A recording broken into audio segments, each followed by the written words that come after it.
Rebirth, a dark indie fantasy RPG, which I probably jumbled all those words up, but I think I got them all. They're just not in the right order. Yeah, I think that's a pretty good description. It works as long as everything makes it in.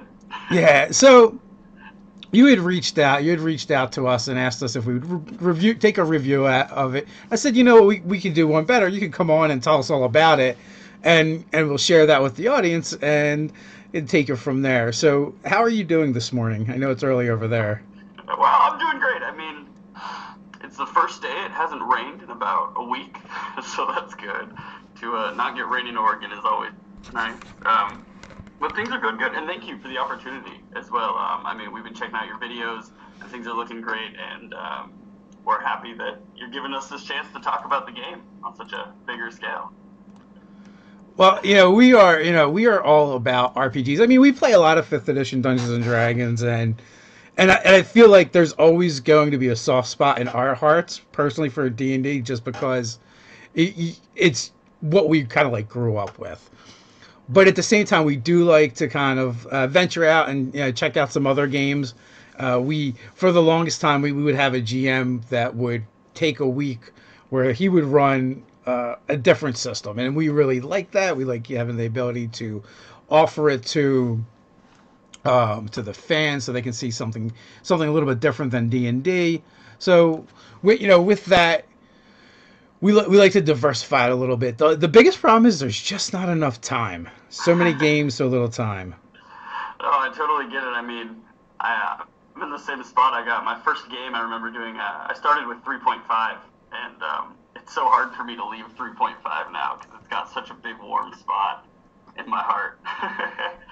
And so I can totally get that. Trying to switch between games is hard when it takes 8 hours to do a single session.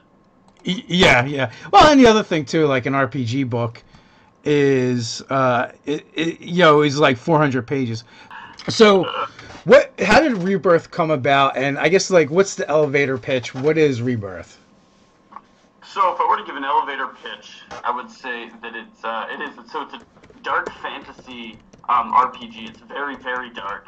That really focuses on kind of the high risk, high reward resource management and like diverse party aspects. So like the big deal that we wanted to do was really bring these kind of crazy professions, which are like classes. So these crazy professions into the game to diversify parties, to just do things that personally I haven't seen in tabletops before. And so that's kind of actually how the game came about. It started as a project about 3 years ago as a 3.5 campaign, weirdly enough.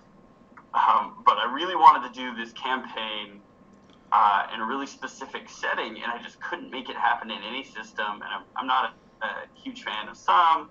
I couldn't get certain things to work, and so I thought, you know what? I'm just going to make my own system. And from there, it branched into an entire system. And so that was kind of cool that it started the setting. But I mean, it started just like most good things, I like to think, eating cheap tacos at the pub on a Tuesday over horrible Coronas. Like, it was good. But so it started as that. So we were basically the idea for the campaign, and this is what became the setting of Rebirth. Is I'm always a necromancer player, and you're going to hear that a lot when we get into the setting. But it's basically if we started in the Dark Ages. So we've got, it's like the church is ruling everything. And of course, it's a made-up religion, so it's a fiction religion. It's not actually like our Catholicism and stuff. But that's kind of the setting, and there's no real magic. But these 7 guys get together. They meet up in like the Grand Cathedral, take the Pope equivalent, so the High Priest, sacrifice him on an altar, summon a demon, rip apart the demon, to gain the only real source of magic, because it's only really divine magic in this world. I wanted to go away with fireballs, and so I had them, they rip apart the demon, take all of the power from it, and kill all of humanity, basically. So on this whole island of Creo, everything is just dead. And then they go through and reanimate it. So the entire civilization basically is these reanimated zombies. Now, they don't look like zombies, and it talks about that in the book, that really what they are is they're very similar to humans, except they don't have to sleep. They do have to eat, and they also have the insignia of the necromancer burned into their hand. And so basically each one of the nations, now there's 7 nations that they split between them, are a representative of what they thought that mankind was failing at, basically, in the Dark Ages. So something that they were sick of, or the reason that they wanted to take over the world, essentially, is reflected in the cultures that they have between them. And so now kind of the setting is you've got this world that's post-apocalyptic in kind of a Dark Ages setting, and all of the magic and energy kind of is channeled basically through the fact that they're reanimated using demonic magic, and so they all channel pieces of their soul, they channel pieces of their body. That's where that comes from. And so basically that's how it's kind of this huge dark setting. And I mean, like, it's gotten to the point where like the currency in the game, and this is something I was talking about with resource management, is actually like the dead remains of the reborn. So your resource, your money, is the bone shards that you use from wars that are going on, and because that's also the source of magic basically in the world, you're also using that when you're crafting. So if you're creating artifacts, which are basically enchanted weapons or enchanted items, you have to consume the power from your bone shards, shattering them to create these super strong artifacts. Or if you want to create potions, you have to smash your bone shards to use them as a catalyst, because it's the only thing that really creates magical energy. And so it's kind of this balancing how you're going to actually use your spending, and playing into kind of the dark theme of the game. It's kind of that. But getting into really what we wanted to talk about with creation was the kind of unique professions. And that was something I've always wanted to do, where it was things that I really haven't seen in a lot of games before, and I thought needed a little bit of love. So like in particular, there's quite a bit of professions. So the way it works is that there's base professions, and then each base profession branches out into 2 advanced professions, which are just like prestige classes, but you always take them at level 11 and you keep going.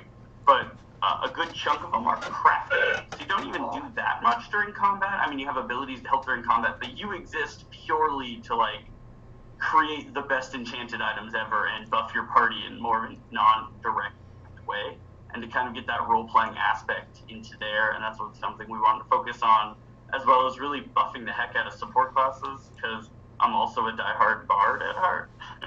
I really wanted to see a little bit of bard love. So it's also not a D20 system, right? Is that correct? No, we went with percentiles. And there's a few reasons. One is I like the idea of percentiles, where I like the idea of it feeling like tangible as your scores. So the way we do it is with you roll under the number, so you add up all of your numbers, and then you roll your percentiles. And like if my skill check is like my skill total is 70, I have to roll 70 or below to hit it. And I feel like that's a little bit more rewarding, a little more tangible. And I also am a firm believer in the critical success, critical failure aspect. And I feel like 1 in 100, if you can hit 1 in 100, you deserve it. So that's a lot like AD&D, really. With a lot of the skills were like that. It was under instead of over. So is everything in your system? Is everything low is always better? Yes, so you always want low is better. Yeah, that's basically it. So when you're doing skills, you always want to be below. The way we did attack checks, or like so the way you're going to hit somebody is you take, just an example would be your attack score minus their defense, and then add 50 to it. Because it's assuming that if you guys are equal, there's a 50-50 shot you're going to be able to hit him. And so you kind of lay your advantages and disadvantages, and then roll under and hope you get it. But like our critical on an attack is if you roll a 1 through 5, and a critical failure on an attack would be 100. So. So you have slightly more chances to crit success than crit fail. Yeah. Well, the difference would be with the crit success on an attack, it's just to roll a critical attack, so you deal bonus damage. And that's what we wanted, because there's 3 different kinds of weapons, like slashing. So if you crit on a slash, you deal extra damage and chop off a limb. If you crit with blunt, you deal extra damage and smash a piece of equipment. If you crit with piercing, you just deal way more damage, because it's assuming you're hitting better vitals. But as far as like just doing a skill check, a 1 is going to be our critical success. And And so it's like if you can roll 1 out of 100, you deserve to rip open the door as your basic support character. But if you roll 100 as a barbarian, you kind of deserve to stab yourself with a sword by accident. So, yeah, Cardboard Fortress is asking 1 through 5 is the same as one number on a D20. Yes, it would be. I guess it's 5%. 5% of the time you crit, but 1% of the time you crit fail. So that's only, I realize I worded that a little weird. That's only referring to making attacks. It's like if you're making an attack. If you're doing anything else, only a 1 is a critical success. Okay. So I guess I worded that a little weird. So do you use like a hit point system? What is like the damage system like? Like what does a character sheet look like? A character sheet? I actually should have one right here. I do. It is a little messy, but I've got one right here. So this is what our character sheet looks like. It's pretty basic. A lot of the book in general, which I actually have on me as well. The idea is for the character sheet to match the, and this is my copy of the book, so it's pretty beat up and drawn on. But it kind of is that more like AD&D kind of like feel for it, and like the art style we went with is really like reminiscent of like 1300 wood print was actually the idea behind it. And so it's that black and white kind of more old school tabletop aesthetic. And so looking at the character sheet, we've got like the health is right here. And so we just went with a basic hit point system. But the kind of flair that we added to it is I always liked the idea of thresholds. I mean, I like the idea that if you get hit too hard, you kind of have to recover for it. You know, even if you've got so much health, if you lose an arm, you lose an arm. Like, that sucks. And so we do have a basic hit point system, so you take damage normally.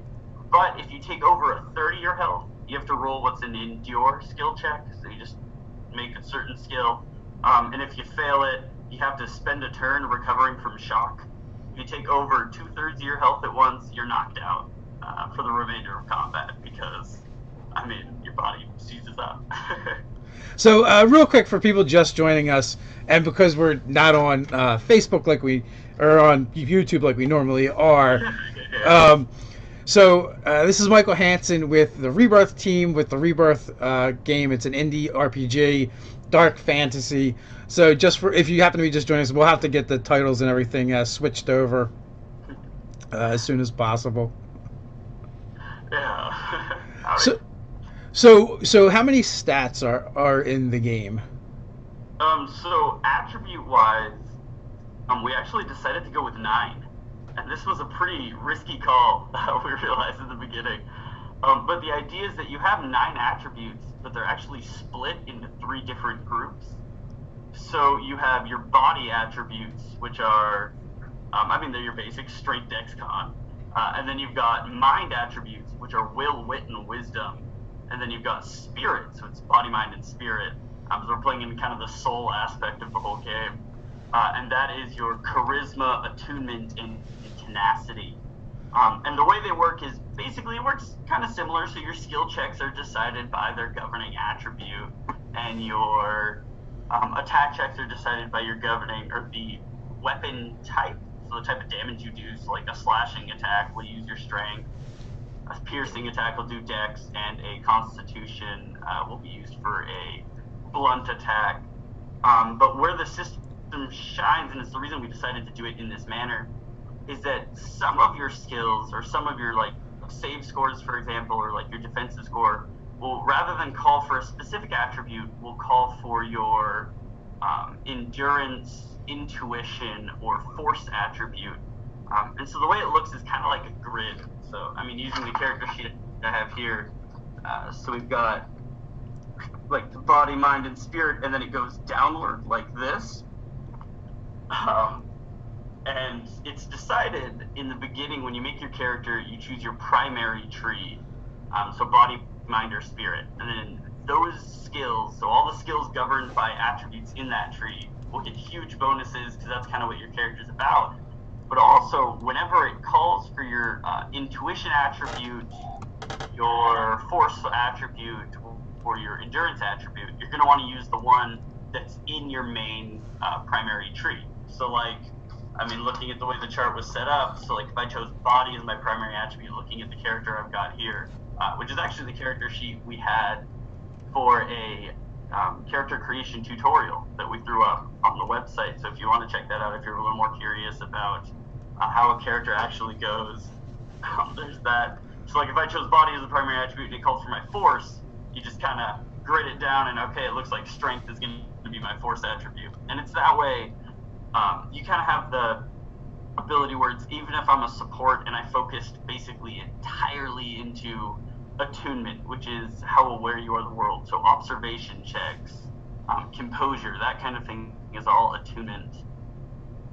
We thought it was important that you can still kind of survive battle and you can use that in combat. I mean, it makes sense in a practical, like, I may not be the most dexterous person, but if I'm super aware, I can probably get out of the way of your sword.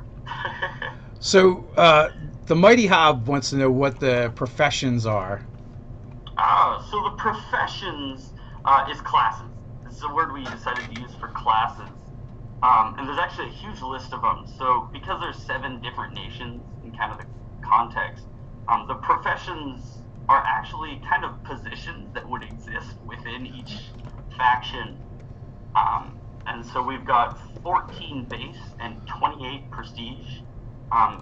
So advanced professions, but the way those work is each one base can only go into 2 different advanced, so it's not like D&D where you can kind of freeform pick based on prereqs. You actually pick directly based off what your original is. And so, I mean, just to name a few professions, I guess looking at what we've got here,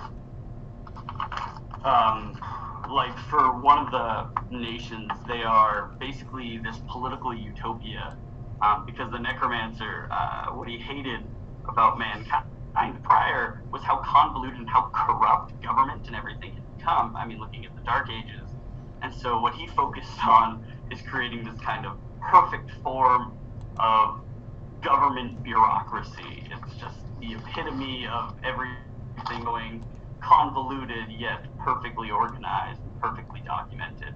And so one of the base professions for that is the politician, which is a supporting class. So they're a supporting profession that focuses entirely on supporting your allies using speeches. So you're basically in the back motivating your team, giving these constant speeches to either up crit chance or get up movement speed, up attack hits, just kind of based into that. And then talking about advanced professions, they can go into 2 different, so they can either become a bureaucrat, which focuses, of course, on the hindering side of everything, so it's really tying up your opponents, making it difficult for them to do anything, hence bureaucrat.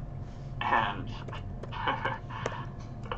just like the real world. Just like the real world, I gotta say, well, writing the lore piece for it was the first time I've ever said I loved writing the bureaucrat or doing anything bureaucratic. Yeah. Yeah, so they focus that on hindering your opponents, or you can become the figurehead, which is really focused on the team ally support aspect of it. And then going into the other base profession, it would be the enforcer, and so they're kind of your basic stance fighter. And what they are is they're kind of like the police officers, I guess, of the nation. And so you can either start as a stance fighter, either defensive or offensive. And then your advanced professions become the collector, which focuses more into the offensive aspect, and the guardian, which is more of the defensive, but a lot of take hit for allies or block archery or block ranged attacks. So you're kind of like a bodyguard. So it's kind of the idea of tying the advanced and base professions, is that your base professions is kind of these general concepts, and then your advanced professions takes either one extreme aspect of the profession or of the culture itself and kind of cranks it to 11. So you said you've been working on this project for about 3 years, or you started 3 years ago. I know you guys did a small Kickstarter, which was successful, which, congratulations for that. Oh, thank you. And so, like, where did you take your inspiration from? I know you said when you originally started, you were looking at 3.5. Yeah, so a lot of inspiration, a lot of it just came from playing. So every time since I've been playing tabletop since before I can remember. But um, a lot of things that I wanted to see in games that I couldn't see, or like types of players that I knew, or types of characters that I knew people wanted to play, and you just kind of made it work with what you had. That's where a lot of the idea, at least for the professions, come.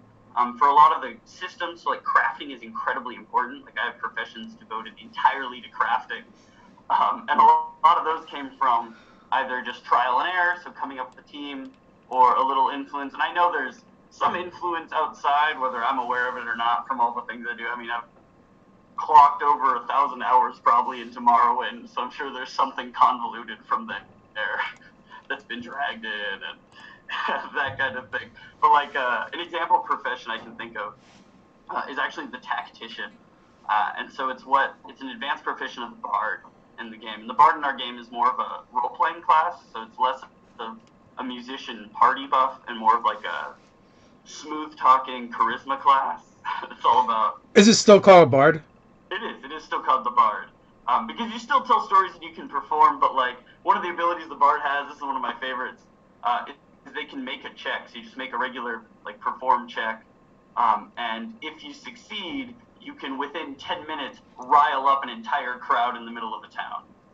So it's like things like grab everybody from the town to just create a mass quantity of people. So it's kind of this idea where you're all about social manipulation, and so you can become the tactician, and this is one of my favorites. But your existence is basically to create the most convoluted plan you can for your party. So there's a skill called leadership in the game, and what it is when you make a plan. So you sit down, you have to spend an hour, everybody has to be physically present, you make a plan, roll a leadership check. If you succeed, everybody, whenever they do a piece of the plan, gains a buff to the rolls they would make depending on how important it is. So like if we're going through a heist and I'm like, hey, you're going to pick this lock, when he gets there he'll get a bonus for it. Well, the tactician takes that to like the next level. So he has abilities or gifts, which are our form of feats, that are basically like for each stage in the plan you gain a cumulative +1 bonus to the bonus for each successful step. So you want to make it as convoluted and in-depth as possible, but you also want to develop kind of the idea of being that team leader and being your plan maker. So like you get the ability to create hand signals and basically a hidden language that nobody else can understand that you guys communicate. It piques intrigue in other people, but nobody actually knows what it means. So it's kind of that idea of these professions and type of characters that I see and that I've always wanted to play and I know people have wanted to play, and just making them an actual profession and giving you the kit to be the team leader, for example. So I guess it kind of goes without saying this is kind of a crunchy system. It is. So it's, I guess the best, in our most recent review we got, it's about 50% fluff and 50% crunch.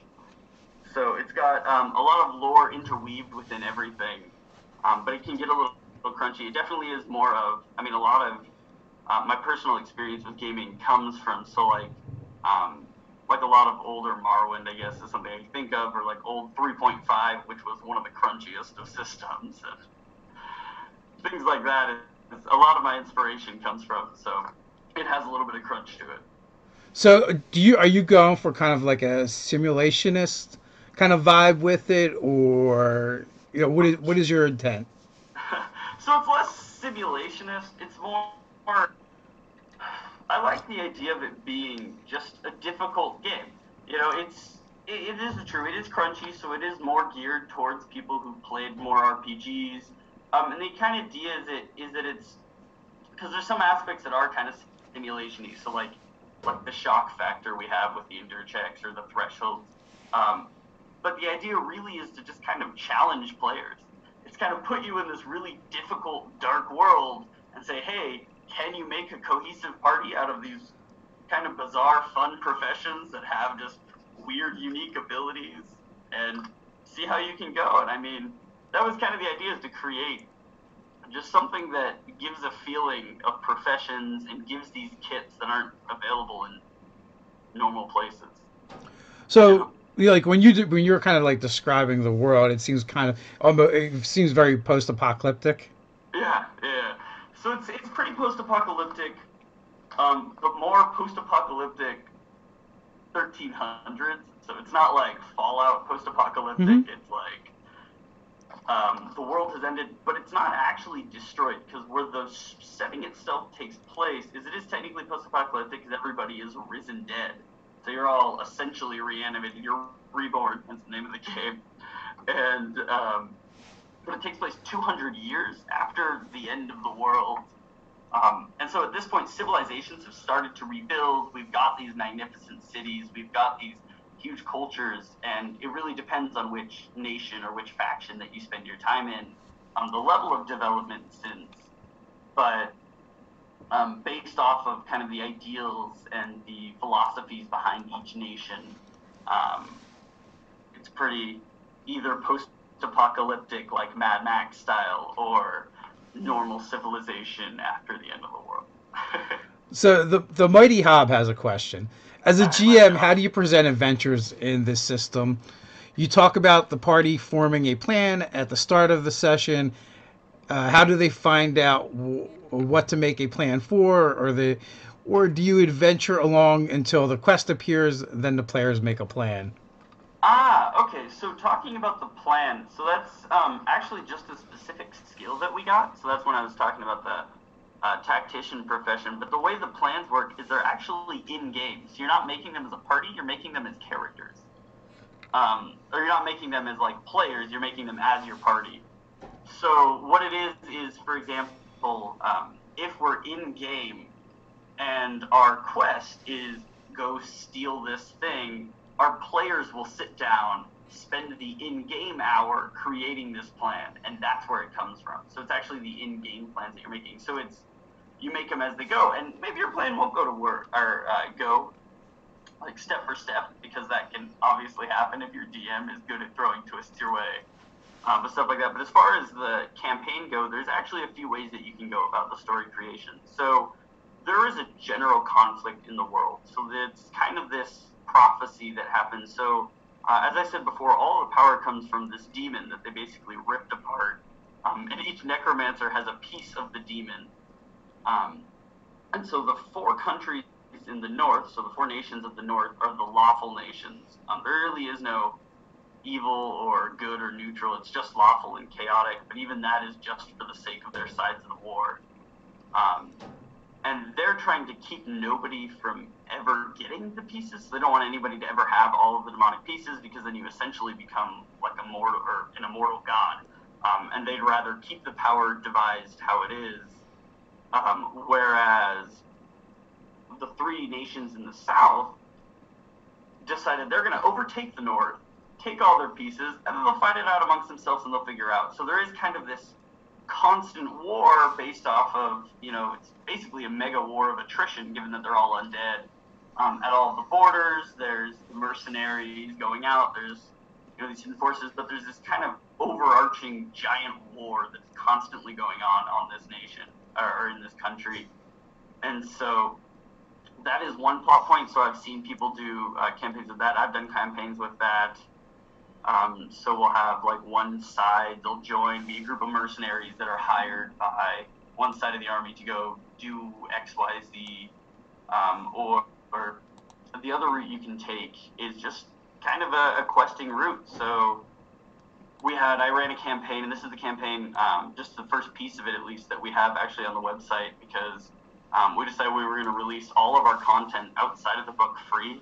So all additional content that I add on, so like I just added one that's like 8 pages, 2 extra professions, 2 pages of lore, things like that. We're just throwing them out for free on the website for download with all of our GM support. And so the campaign was basically these underground drug lords were trying to start a coup on the government, and so you're hired by the government to stop it, more or less. And so that was kind of the basis of one of the campaigns. So it's to just be a servant of your necromancer, and you don't have to be dependent, because they're not to the level of like mind-controlled zombie. You're entirely sentient, you're entirely free-willed. It's just they have more money and they'll pay you better if you're gonna do it. So The comments are great. Cardboard Fortress. I think I'm chaotic Eastern. Uh, free TMG. As a Canadian, I'm a Canadian. I'm a fan of lawful northern nations.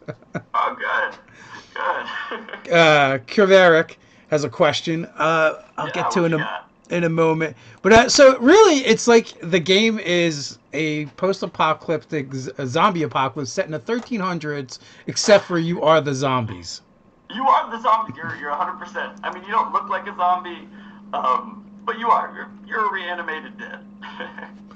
So the question is, what type of world is this? More magic and spells with necromancers, or more epic battles with inspirational speeches and army management? Now you said like there's magic is prevalent, but you said it's more like divine magic, not arcane magic. So are there gods?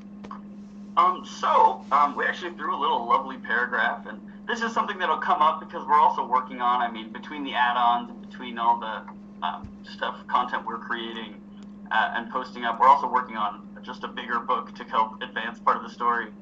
That is something we want to touch on.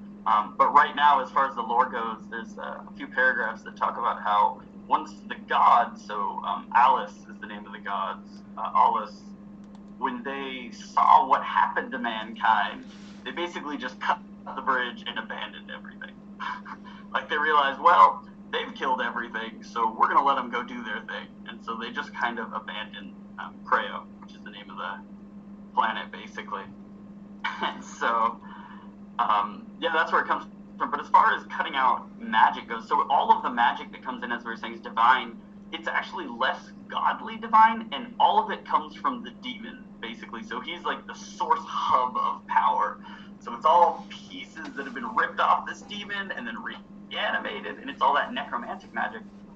But we actually tried everything we can, and this was an aspect to create the dark world and to make it feel a little more hopeless, weirdly enough, was to try and suck the magic out in every way possible. So there is magic. I mean, there's magical aspects like, obviously some of the healing is done through magic, and we have professions that use similar to magic, so like mind manipulation and stuff. But we went out of our way, so like rather than call the crafting that makes potions alchemy, we decided to call it chemistry because it sucks the magic out of it, and we decided to call enchantments artifacts instead. And so it's the little things like that. Part of it is we didn't want the camp, so a lot more like battle magic, I guess what you're talking about. So it's less of like fireballs. We actually have nothing that's just big fireballs throwing around. We didn't want anything that ends up in that aspect. Like, I guess using D&D is the example that I can think of best. We didn't want your level 20 wizard to just be able to kill the whole party without thinking about it. So we wanted to have that kind of, if there is magic, it's tame. And it really is teamwork magic, so it's a lot of synergy, and there is direct damage, but it's not really like, I'm going to call down a thunderstorm and destroy everything. So what does it like magic look like in the world from the player's standpoint? So from the player's standpoint, looking at, I guess, the creation of artifacts, so enchantments is going to be the best example I can think of. All the magic, and it talks about this a lot in the book, comes from channeling either the demonic energies, the demonic power within their bodies from when they were reanimated, so when they were reborn, or channeling the essence of their soul. So like when you do the creation of an artifact, so an enchanted item, as I was saying before, bone shards are the money, but they're also where the source of this divine energy comes from, and so you have to shatter all of this bone shards, take all the energy out of it, and then you kind of mold it using a piece of your character's soul to put it into here, or to put it into the artifact, to put it into the item. And so for looking at magic, from a player standpoint, it really is just a manipulation of harnessing like the inherent demonic energy that is a part of you because it's the only reason you're walking and living. So it's taking your life force in a way. So Cardboard Fortress wants to know, you play a zombie, question, do you still hunger for flesh, question, are there no undead peoples, are there different races? So you do play a zombie, but a zombie, and that's one thing we wanted to avoid using the word zombie while writing. That's why we use the word reborn, because you're not actually a zombie in a more common sense. You look actually because it's supposed to be like perfect reanimation. So you look exactly like a human would. So there's no real difference. I mean, you're not rotting flesh, you're not limping, your arm isn't falling off. The only real difference is that you don't have to sleep, and there is no age. So they keep going until they die, and are slain. And so there's kind of that aspect of it. So you don't hunger for flesh. Though I will say, we are creating add-ons pretty regularly, so I do a lot of writing in my free time between 2 jobs. And so I am creating a cannibal profession right now. So there will be somebody who hungers for flesh. It just won't be the norm. And so that's one thing, yeah. So you're not really a zombie. The only real identifying factor you have that marks a reborn is that the necromancer, basically on Rebirth, burns the insignia of their flag or of their country into the hand. So it's onto the back of the palm of the necromancer, or of the reborn. So that's kind of where the reanimation aspect of it really comes into play. Now, how do these necromancers differ from the rest of the reborn? Are they reborn as well? So they're not. They're actually still humans who just have basically ungodly power because they've taken this demon and basically inherited part of it. And so they've just, they've essentially turned themselves into the idea of a lich, but not undead. Gotcha. So really, the reborn aren't really they're not like true undead in a sense. They're more like risen as immortals than they are undead from the description you've given. They're a lot more like risen as, they're like reanimated elves from Lord of the Rings. There we go. That's a good example. You totally took like Christianity and made Jesus not special, because you basically made everybody Jesus, I think. You know. Maybe. Carbo Fortress wants to know, is this coming from a Western European style fantasy, aka Tolkien, or something else? So it is, it's coming from more of a Western European, I guess, style of fantasy. However, and this is the answer, I'm sorry, I totally forgot the second half of that question. There is no other races yet. We're in the progress of potentially creating other races, but in the meantime, the Reborn are just the dead citizens of Creo. And so for now, they are just humans, or were humans and look like humans. So there are aspects, definitely most of it comes from like Western European fantasy, but there are here or there a few cultures that take things from, like there's a few examples of, I guess, pieces of like Mediterranean culture, which I guess is still partially Western European, and just aspects of other cultures that are interesting that fit into it. But it tries to stay a lot more ambiguous in that kind of aspect.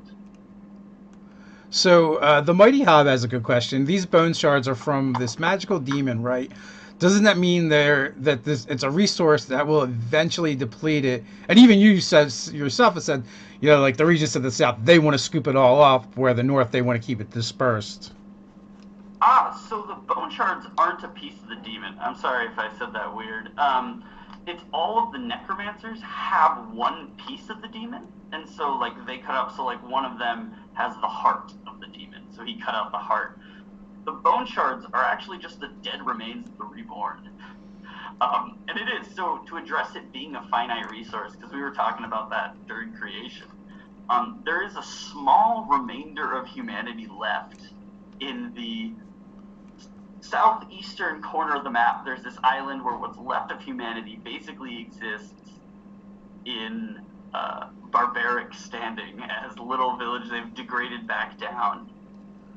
But what's happened is every once in a while, the most southeastern nation, which is Deirus, goes over, raids the humans, and brings them over to actually use them. So they're one of the more chaotic, evil nations. They're probably the most actually evil nation that there is, because they're all about like the enslavement of mankind. They're more your classic necromancer in the bottom right of the map, and so they'll bring more bodies in, and so they're kind of where the replenishing of these bone shards come from. And because there's this constant war going on between the north and the south, characters are dying all the time, and you actually can just smash up and carve up the corpse of a dead reborn to get more bone shards, since that's where it comes from. So, like, one aspect we have in the game is if you kill a normal reborn, you can spend 10 minutes cutting up their bones and get 50 bone shards, so like 50 gold coins for every body that you carve up. I think when people die, they should explode into bone shards and fall. It'll be like the bottle cap thing from Fallout, right? Like video games, yeah, yeah. It could. So, you said you work two jobs and you've been working on this game and writing this game. I guess two questions. One is, how much time do you actually get to play with that kind of a schedule? And two is, how big is the team? So the team is very small. It's probably on some days it is actually I do the bulk of actually all of the work. So I'm the writer. I did all the designing.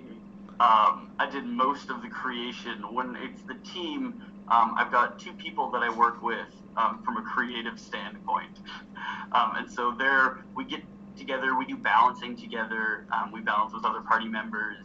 And so I handle basically all of the technical aspects, including the writing and the system creation and everything.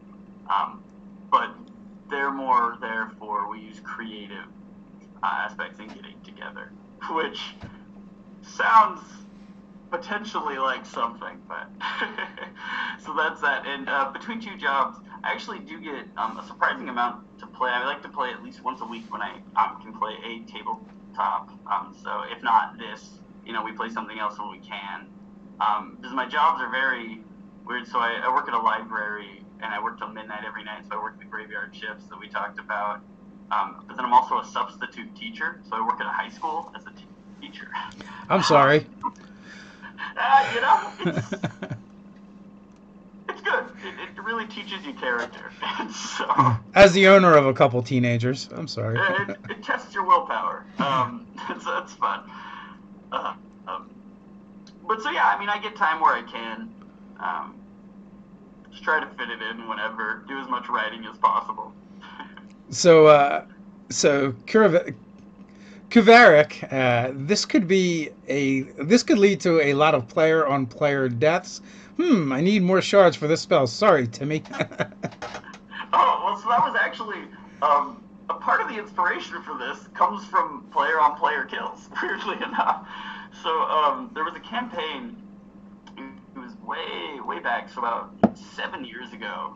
I was setting a campaign up with my friend, and it was 3.5.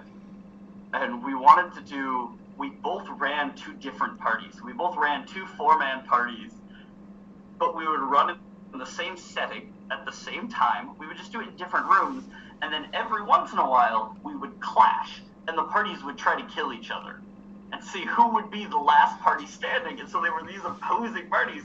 And so that was also kind of the inspiration behind it, is that a lot of so like what you fight in the game, you're not really fighting monsters very often. You're mostly fighting, like in the war kind of aspect of it, other groups of NPCs. And so the idea is that characters are going to die very often. Like, it's pretty regular. If you're not on your synergies, if you're not working on your planning ahead, your characters are going to die. That's kind of the more difficult, kind of high risk, high reward aspect of it that we wanted to focus on. So there is a lot of fun potential for PKing. And personally, I love PKing. So far we have these deific beings, the necromancers. We have evil humanity, the barbarians. We have the not zombies running around. We have the demon pieces, that is where the necromancers actually come from. The risen are, they're fodder for the shards. And you also said the humans come back. Like, if the humans die, they come back as risen. So if the humans themselves die, they have to get reanimated. So the governments, I guess, of each nation filters through some of these dead bodies, or like something we talk about in the game is like when somebody dies on the battlefield, whoever wins the battle, because every battle is to the last man or until a retreat. They'll take whoever wins the battle, is the last person who controls the battlefield, gets to take all of the corpses back home and reanimate them and bolster their numbers. So it's like this tradings of populations. And so that's where the humans kind of come into play. Is they kind of get worked to the death, as we were talking about, and them being like that kind of dark enslavement of mankind country. And then once they die, they're brought back as normal citizens. So, So when that happens, then are they aware of their previous life, or are they really reborn? no, so every time a person is reborn, whether they were pieces of other reborns in the past or a human directly, you're entirely reborn. So none of your memories are there. Nothing exists of prior. So reborn can actually be reborn again. Yes, reborn can be totally reborn again, not as the same character. So you would die, your bone shards get mixed into a big recycling pile, and they turn cheaper paper, basically. But a new reborn. So what happens to like the pieces? Like, can they make new reborn out of pieces? Like reassemble them? So they can. It's something we actually have. This is one of my favorite professions. I thought if the whole world is going to be reanimation, I have to have a reanimator class. It should at least have one. And so there's this profession called the mortician, and they get a animated corpse, is what it's called. And be careful on naming it, since everybody is kind of an animated corpse. And so it's more of a mindless servant as a corpse, so it's more of a thrall, more kind of the zombie, like traditional aspect. Except No, with minus their the ability, soul. It's minus the soul. Is that the deal? Kind of. yeah, minus the soul. And so, so what it is as we were talking about with the magic, they actually rip out a piece of their own soul and place it in the animated corpse. So that's kind of how they control it and direct it. And so that exists. So the whole animated corpse idea is that they get their animated corpse, and then they get bonuses and can switch the abilities by cutting off the limbs of their animated corpse and replacing it with the limbs of people they've killed. And additionally, adding extra limbs. So eventually you can have 3 arms of 3 guys who tried to beat you up in the back alley that you happen to beat. Great, 3 new arms for my character. Like, you're just kind of building this nasty abomination of an undead corpse. And so that was an aspect I really wanted to make it, and it's a blast. That thing is super fun to play. We did a lot of mortician play and testing. So Play-Doh people, kind of like preschool for young Dr. Frankenstein, says Kerveric. Yeah, I'd say the mortician is a great for an aspiring Victor Frankenstein. So we kind of we hit cardboard fortress question with cobbled together bodies from loose parts. That was definitely a thing. Now, Chief and Nerdarchy Doug was breaking my balls because it's all about like necromancy and necromancers, and I had this stigma of being against necromancers, and I'm not. I am just against the concept of a good necromancer that raises corpse as undead as being good. That's the distinction. And you know what? I'm going to do a video or a live chat on that topic because I went back the other day and read the descriptions from 5e for Animate Dead, for Zombie, and for Skeleton, and nothing in there sounds remotely nice or good. Well, hey, it's hard. They're just trying to raise a family. Absolutely.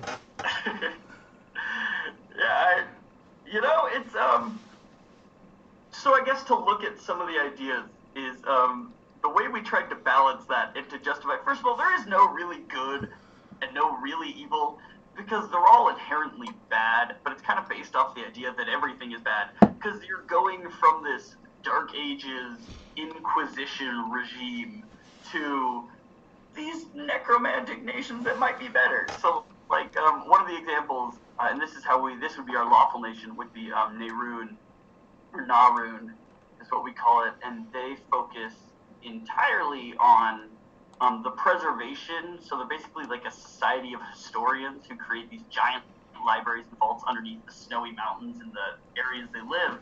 And so the whole reason he created this nation, the whole reason he went through and basically destroyed the world to do it, was because mankind, looking at the Dark Ages, was destroying its own history and burning its own past and destroying all these books and records and everything. And so the only way to stop mankind from killing its own history is to recreate mankind. So, like, that's one of our good aspects, I guess. It just comes down humans f things up. Oh yeah, yeah, we suck. We suck. I mean, who doesn't want a mulligan, right? There we go. So so how many do you have a long-standing campaign that you're running for Rebirth? I don't right now. We're actually starting about getting a new long-standing one. Getting now that the party members that I've been doing a lot of the work with it on, our hours are all stabilizing, and we're starting to find a good steady time. So we're about to start within actually the next few weeks our long-term, in-depth campaign. It'll be fun. So is that going to be an in-person game, an online game? That'll be in person. So it'll be mostly in person, I guess. So it'll be two or three of us in person, and then we'll probably be Skyping in one or two people who moved out of state. So have you guys had any thoughts about, like recording some of those games and putting them up on your site? Oh, we'd actually love to. That's part of the plan. Is once we start to get a little more into campaign, we start to get a little more, just everybody gets more into characters. Some of the people who haven't played it before, just of course the main three of us, we worked on it and I created it, so we've got a lot of work that's done there. But we're going to be, probably streaming some of it, doing that kind of work. Sweet. So what other systems other than 3.5 did you kind of take from that inspired you when creating your system, if any? So basically, we worked a lot on the idea of 3.5 had definitely a big influence on us. The work of, I guess, really old like Daggerfell or Daggerfall, old like Elder Scrolls, that kind of stuff had a little bit of an influence.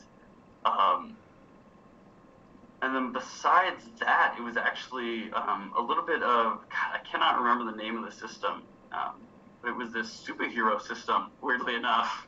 I played this a while back, and it was a percentile-based system. And so that's where the idea, I really liked playing percentiles there, because I liked the kind of the wider range of it and the tangibility of scores of it. And so that's where a few of the ideas came from. But then everything outside of that, so like the crafting systems and the other aspects, are actually entirely handcrafted. We're currently playing Marvel Phase Rip, and that's a Oh, okay. percentile game. I I know Mutants and Mastermind is D20. I don't know what Champions is, and there's some other ones as well. Yeah, yeah, So yeah, I don't know what they are, so I'm not sure. But that's what I think of right away when you say percentile. And I actually do like Heroes Unlimited for Palladium. Is that percentile too? I thought they used like a bunch of different dice. yeah. Uh, Maybe I'm not actually sure. The only one I know that uses a lot of different dice is Savage Worlds. I know they do, and I've played superhero stuff with that before. But so when you're running the game, are you running it more like Villains and Vigilantes? Doug says as well is another percentile one. When you're running the game, so are you running it more like survivalist style? yeah. So we kind of run it like just go, make it as far as you can go. And one thing that we talked about in the game is that because of the difficulty, and it's just try and make it as far as your party can make it. Um, there is no actual defined experience. So how much experience is given in what aspects, and the way that things go. So it's really up to the GM to decide the pace of the game and how fast everything is going to go. And so the way I like to run it, at least, is because there's so many different professions and so many like unique abilities and stuff. I like to force my characters into uncomfortable positions, kill off a few of them, level fast, and start cycling the party. I think that's the funnest way to get to every kind of cool, unique aspect of the game, is just cycle your way through by killing off party members in very dangerous, very hard tasks. So the threats that you face, are there like monsters per se? So there aren't monsters. Really, the things that you're fighting are other reborn. Um, so I mean, like looking up, and this is something we started actually to help with getting campaigns going on our website. We have a GM support tab, and it's a bunch of downloadable PDFs of complete character sheets that we've made ones that we've used in the past, I try to add to it at least 4 times, 5 times a week. And so I get 1 or 2, or like 4 or 5 character sheets up there as long as extra content. And so a lot of the time that is what you're fighting. You're really fighting basically PKing. But there are a few enemies that aren't. So like we've got one thing that exists. So it's basically just a reanimated corpse that when you kill it, it explodes shards at everybody. And that kind of thing. Score. So we're coming up on the hour mark. We're getting close. I saw you giving someone the 5-minute signal. So I don't know if you're on a time limit or not over there. You're good. You're good. No All worries. right, cool. I got distracted by the chat a little bit because apparently our chief and nerdator got zunged by the Nerdbot mod in the chat. Got him. Oh, okay, so Cardboard Fortress is like, you only fight other reborn, sure, but if a reborn can have 23 legs and 6 torsos. Yeah, no. So it's the reborn. The characters themselves don't end up with extra limbs. Okay, eventually they might. Honestly, I'll probably get carried away and make that character. There's a really high chance, but yeah, you're fighting other reborn. But we also have reborn that are like 10 feet tall and can smash like castle walls. So it really does. You're fighting other reborn. Just other reborn aren't normal. So there's kind of like different rules for the player characters and everybody else. Oh yeah, no, totally. There's a ton of different rules. So there's like the crafter. There's the support. You could be this walking abomination. Titan is what we call it. You know, you gain 5 feet height, so you're like 10 feet. You got big meaty fists. One of your ability is that you gain weapon proficiency in picking up an enemy and beating another guy with him. Sometimes you just gotta beat one motherfucker with another motherfucker. Exactly. We got that. You get the ability to use humans, or not humans, other reborn as ranged weapons. Like, you get all the good fun, like that kind of stuff.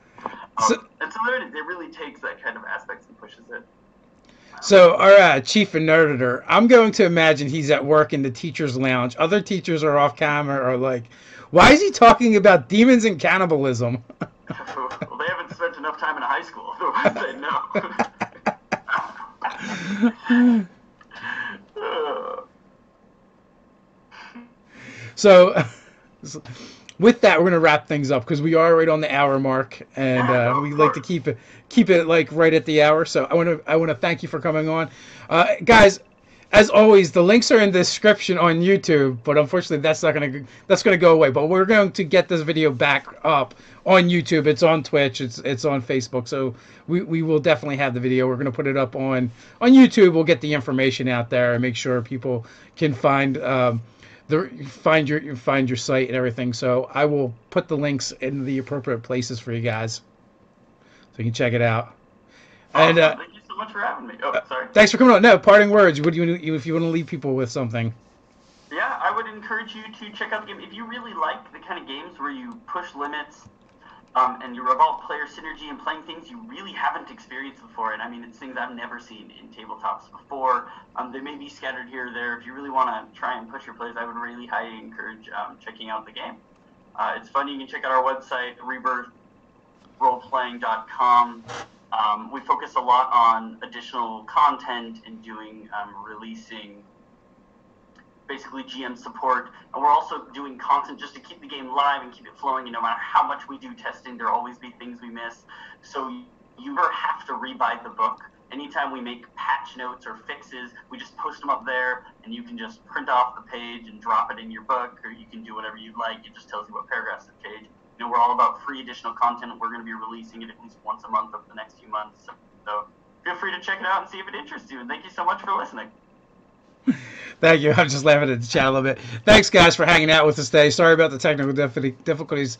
Thanks, Michael, for being on. Until next time, guys, stay nerdy.